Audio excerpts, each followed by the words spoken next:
Hello and a very good evening to everyone joining me on this News9 Facebook Live. I'm Pratibha and today I'm going to talk about an issue that concerns the people of Karnataka in particular.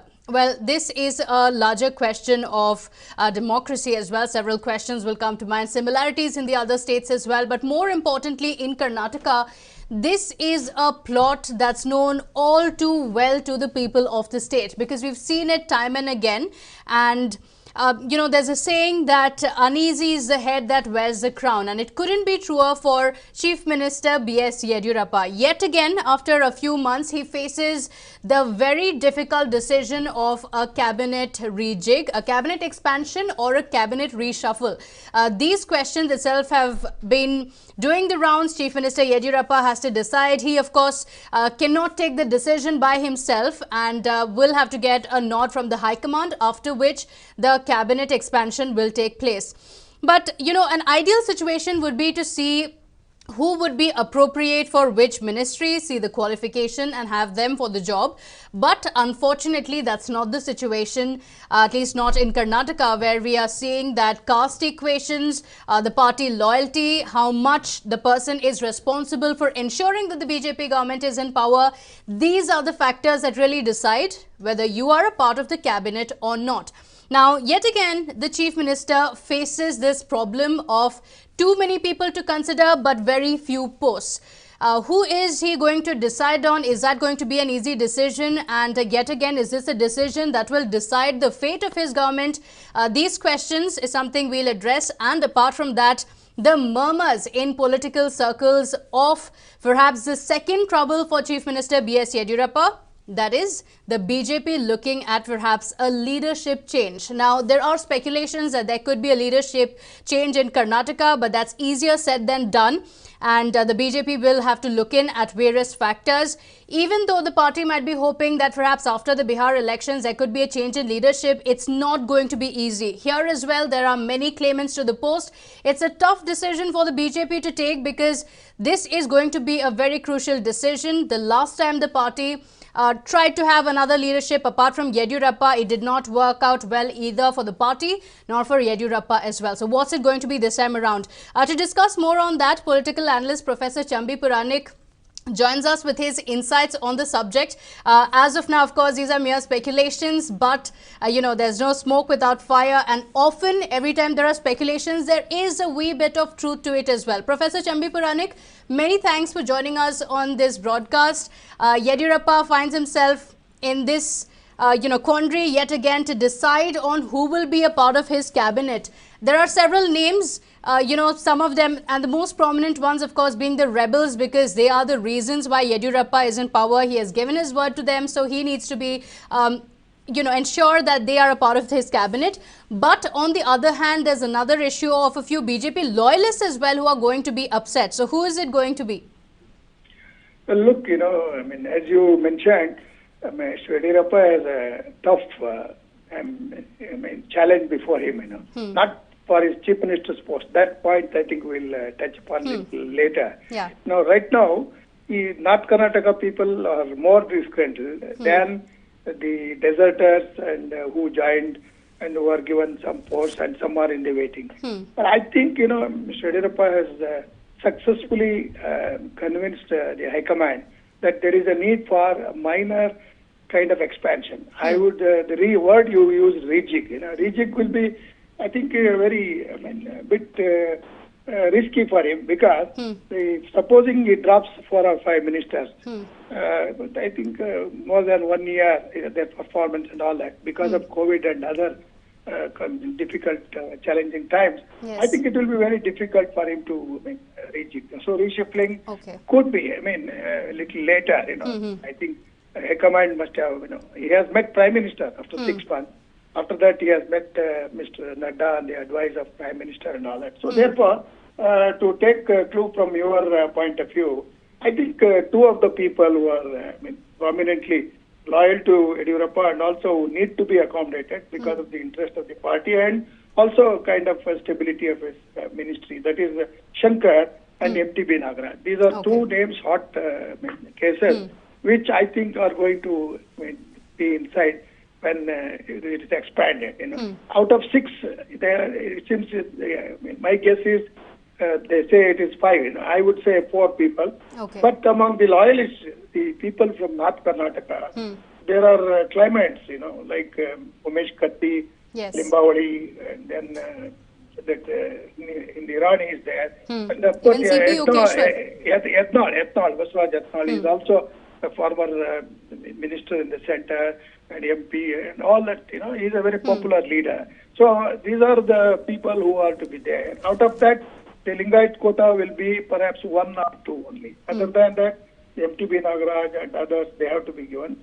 Now, further is Limbavadi. I think, that name, in your channel, several times his name cropped up and somehow it got postponed and all that. Yes. Now, the question is about, I think very serious question is about, or I should say a ticklish question is about CP Yogeshwar. Yogeshwar has been turned court in so many ways. Of course, no politician is liable to. Yeah, but he's been given a big credit for the BJP government being in power, or at least a few of them being on the BJP side. So will he be awarded this time around? There have also been, speculations, some murmurs that he might be quite close to the BJP High Command as well, which is why those in the BJP think twice before really taking him on. Yeah, you see, taking him is, I don't think it's a big risk, but many people may be disappointed. So, so that's why Mr. Yediyurappa wisely should accommodate 4, maximum 5, keep 1 post, and then after assembly and the COVID challenges are over and doing good work in the kind of administration that is there, he should rejuvenate the whole process. As you said in the beginning, the people of the state expect a better governance, at this critical moment. So therefore, I think this kind of expansion, is the wisest thing, not a rejig. Rejig will be, it will be very risky for him because he will not know whom to take and whom to drop. Okay, so it is likely going to be a fine balance between perhaps 2 or 3 people that Yediyurappa wants and perhaps 2 or 3 people that the party wants as well. So it could be a nice mix of the same. But also, Professor, you mentioned MTB Nagaraj as well as R. Shankar. These are the rebels who have been waiting for long and they have been promised a cabinet berth. But, H. Vishwanath was also promised the same. Do you think that he will turn out to be the ultimate loser in this game of, having a ministerial berth? Right now, Vishwanath may not be inducted, but he will definitely considered once the rejig or the reshuffling takes place. I think Vishwanath also knows there are certain issues to be sorted out and all that. So, even the Kurba factor, as you said, caste factor and all that, these are all things have to be considered, a balancing factor also. Right. So, if Yediyurappa gives a kind of representation to one community, including his own community, more posts and all that, that will spend heartburn. So, he should balance. Now it's the time for him because his leadership, many speculations in the media, more in the media it is there that dissidence is there, they want a change in. I think, can I say a few words on that? About his change of leadership at this moment for BJP will be very risky. Yeah, that's what I was coming to next. Double trouble when you talk about it for Yediyurappa. There has been talk that there has been enough indication, especially within the BJP as well, voices coming out for a change in leadership in Karnataka. For the BJP, it's going to be very tricky, but, for Yediyurappa as well, age might not be on his side, especially because of the unsaid rule in the BJP. There might be enough indications that Yediyurappa either will have to go immediately or if not even, looking at the longer prospects, ensuring that there's a second-rung leadership or at least making it clear as to who will succeed Yediyurappa. Do you see that happening? Yeah, I think, the very fact that he has had a successful meeting, he may not have been given total freedom, but it has been a very accommodative kind of diplomatic meeting that he has managed with the Prime Minister and Mr. Nadda and some of others whom he has also tried to meet them. Though people say that Yediyurappa is not comfortable with the center and he is very upset because his leadership is not given free hand. Yediyurappa is a loyal party member, except once that he left the party and showed that he is indispensable to BJP to come to power. So he has given 25 MPs And the next election, he has assured the Prime Minister and Nadda and others that I will see that the BJP comes to power again.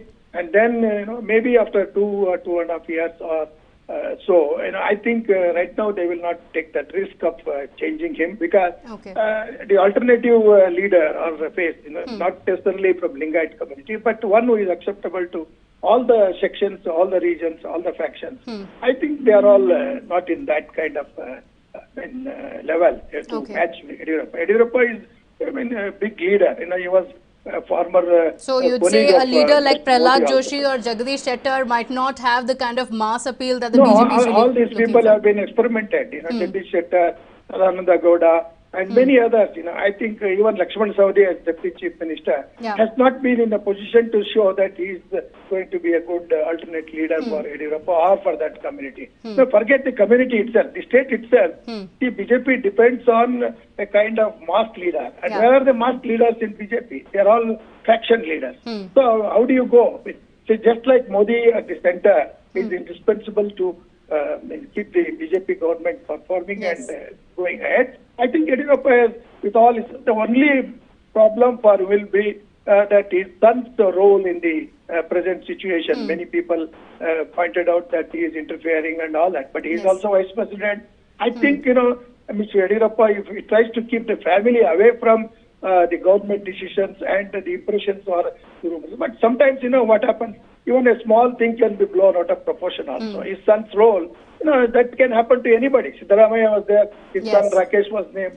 Deve Gowda's son Kumaraswamy was there, his brothers were there. This kind of family influences in India you can't rule out. I think India is a kind of mixed socio-political kind of operations. That's true. But in this case, his son's involvement, these are voices coming in from the BJP as well. Would you say that Yediyurappa still will be able to control the narrative or, dismiss the criticism that he is getting from within the party? Do you think he'll be let off with just a warning, and as of now, yet again, this decision of a leadership change will be deferred? I think, Mr. Yediyurappa is safe as on today after meeting the Prime Minister and Mr. Nadda and others, including his veteran Santosh and others he has met there. So that means to say, I think Yediyurappa should be doubly cautious to keep his son away from the interference in the day-to-day administration, except that he, as Vice President, he has his own role. So let him attend to the party, not interfere in the administration of the government or the allegations. But sometimes, Pratibha, you should also know, whoever is Chief Minister, very powerful and popular and all that, the family also will be. Mr. Modi is free from that because he has kept himself away from that. He is a man of integrity. I don't think anybody questions his personal integrity. But Yediyurappa has already been troubled by the family. If that particular thing is there, and because of them, he had to pay a heavy price. So I think he should be doubly cautious, as I mentioned, as to see that he retires or he performs and retires as a great leader of Karnataka, not a leader who is shunted out because of these kind of narrow perceptions or reasons of family or interference or any other kind of favoritism or nepotism and all that. I think to be fair to a leader, he should also see that the family is kept out and the rumors and other things, they are going to happen.